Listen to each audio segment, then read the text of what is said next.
Hello everyone. आज हम exercise 3.3 के आगे की क्वेश्चन करते हैं, जिसमें 10th क्वेश्चन है हमारा। Explain how this figure is a trapezium which of its two sides are parallel. ये जो फिगर हमें गिवन दे रखी है, ये एक ट्रेपेजियम है। ये हमें एक्सप्लेन करना है कि ये कैसे ट्रेपेजियम है और इसकी कौन सी दो साइड्स पैरेलल हैं। हमें ये बताना है कि कौन सी इसकी दो साइड्स पैरेलल हैं।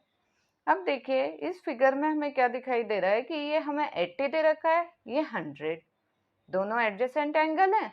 एडजेसेंट एंगल को अगर हम ऐड करके देखें तो ये 180 डिग्री आ जाएगा। 80 और 100 180 डिग्री आ जाएगा।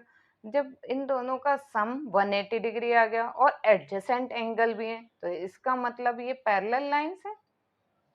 जैसे दो पैरेलल लाइंस होती हैं, इनको अगर एक लाइन कट करती है और इसका सम एडजेसेंट इंटीरियर एंगल का सम 180 डिग्री आ जाता है, तो हम कब आता है ये 180 डिग्री? जब ये दोनों लाइन पैरेलल होती हैं। तो अभी इन दोनों का सम 180 डिग्री आ जाएगा, तो ये इसका मतलब ये दोनों लाइन पैरेलल होंगी। तो हम इसे अब लिख सकते हैं। अभी हमने ओरली तो कर लिया, अब इसे लिखकर भी करेंगे। Angle M plus angle L is equal to 100 plus 80। कितना हो गया ये? 180 डिग्री। क्यों हुआ ये?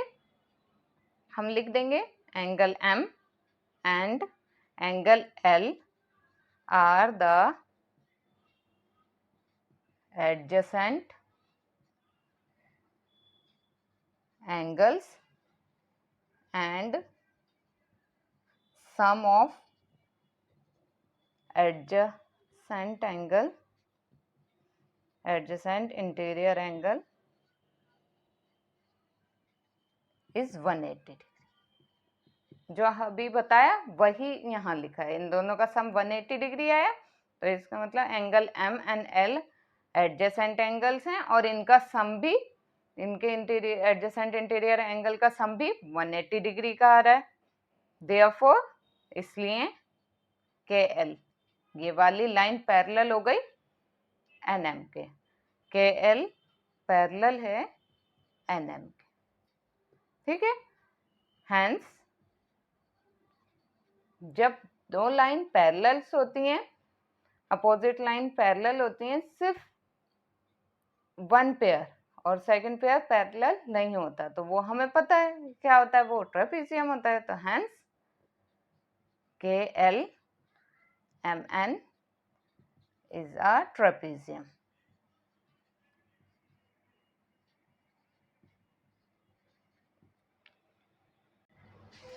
11th क्वेश्चन है हमारा। Find angle C in figure if AB parallel to DC। हमें एंगल C फाइंड करना है, ये वाला एंगल हमें फाइंड करना है। B हमें गिवन दे रखा है और हमें दे रखा है इफ AB पैरेलल हो DC के। अगर AB पैरेलल है DC के तो हमें एंगल C फाइंड करना है। तो हमें ये गिवन दे रखा है parallel, given that parallel lines कौन सी हैं? AB पैरेलल है DC के, ये हमें गिवन दे रखा है। और हमें पता है जब दो पैरेलल लाइंस को ये तीसरी लाइन काटती है तो इसे हम क्या कहते हैं? Transversal line.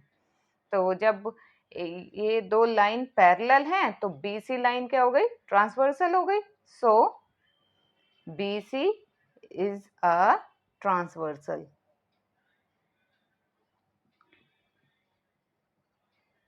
ठीक है, ये हमारी एक ट्रांसवर्सल लाइन हो गई BC। देयरफॉर जब ये ट्रांसवर्सल हो गई और ये दोनों एंगल्स बन रहे हैं तो ये 180 डिग्री के होंगे, क्योंकि ये इंटीरियर एंगल है।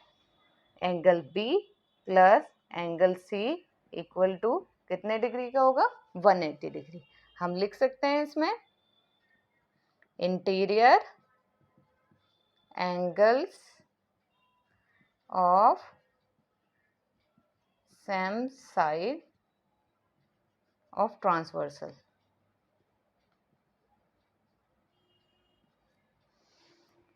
ये सेम साइड पर, ट्रांसवर्सल की सेम साइड पर एंगल्स बन रहे हैं, इंटीरियर एंगल है, तो इन दोनों का सम 180 डिग्री होगा। ये एंगल बी हमें गिवन दे रखा 120 plus angle C is equal to 180 degree, angle C is equal to 180, ये 120 प्लस में इधर ये माइनस में आ जाएगा 120, angle C is equal to 60 degree. हमें एंगल सी फाइंड करना था, हमारा आ गया angle C is equal to 60 degree. 12th question है हमारा, find the measure of angle P and angle S if S P parallel है आर क्यू के।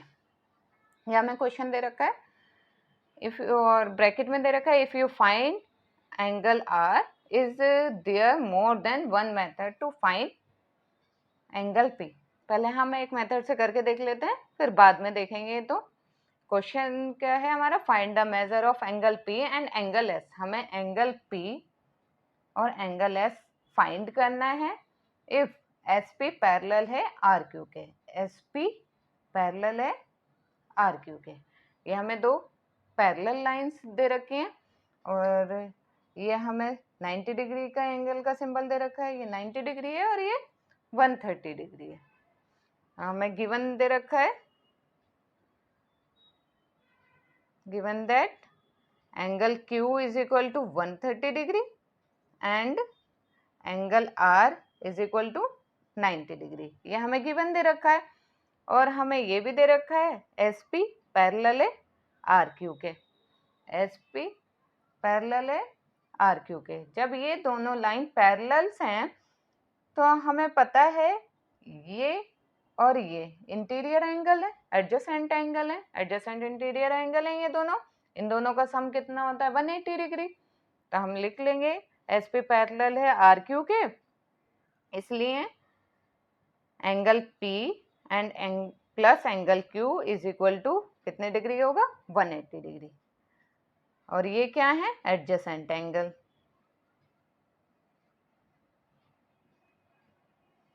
एंगल पी हमें निकालना है, क्यू हमें 130 दे रखा है इज इक्वल टू 180 डिग्री।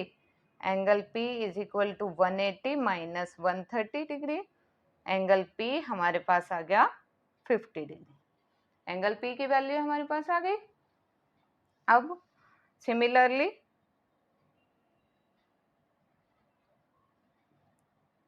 ये दोनों एस पी पैरेलल थे आर क्यू के, तो ये वाले दोनों एंगल भी एडजेसेंट एंगल है, इन दोनों का सम भी 180 डिग्री होगा।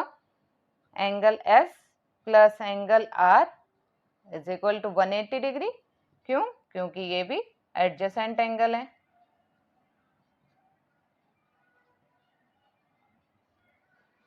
एंगल एस हमें निकालना है, फाइंड करना है। एंगल आर हमें 90 डिग्री दे रखा है is equal to 180 degree. Angle S 180 minus 90 degree. Angle S हमें कितना फाइंड हो गया 90 डिग्री। हमारे पास पी भी आ गया और एस भी फाइंड हो गया, ये दोनों हमारे पास आ गए। अब उसने पूछा है, पहले हम इसे कंप्लीट कर लेते हैं, हम लास्ट में लिख लेंगे कि हमारे पास एंगल पी आया 50 और एंगल एस आया हमारे पास 90 डिग्री। अब है इफ यू फाइंड आर, हमें एंगल आर फाइंड करना है। Is there more than one method to find angle P. अगर हमारे पास आर है, आर हमारे पास 90 डिग्री है, और अलग मेथड से हम किस तरह फाइंड कर सकते हैं, इसे हम यहाँ करके देखते हैं। हमें क्यू भी दे रखा है 130 और आर भी दे रखा है 90 डिग्री। ये 90 है तो ये भी 90 होगा। Angle S is equal to 90 degree. अब हम एंगल पी फाइंड कर लेंगे। पी किस तरह हम फाइंड कर सकते हैं, हम एंगल सम प्रॉपर्टी लगाकर फाइंड कर सकते हैं पी को। एंगल सम प्रॉपर्टी लगा देंगे इसमें। Angle P plus angle Q plus angle R plus angle S is equal to कितना होता है, एंगल सम प्रॉपर्टी लगाएंगे तो इसमें क्वाड्रिलेटरल की, क्वाड्रिलेटरल में कितने डिग्री होता है 360 डिग्री, 360 डिग्री होता है। अब इन सबको ऐड कर देंगे। एंगल पी हमारे पास नहीं है, एंगल पी हमें फाइंड करना है।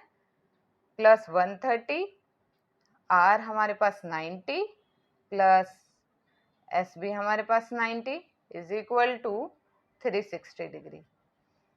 एंगल पी प्लस इन सबको सम करेंगे, ऐड करेंगे तो कितना आएगा 310 is equal to 360 degree. Angle P is equal to 360 minus 310, angle P हमारे पास फाइंड हो गया 50 डिग्री। ठीक है, इस मेथड से हम कर सकते हैं, इस मेथड से भी हम कर सकते हैं।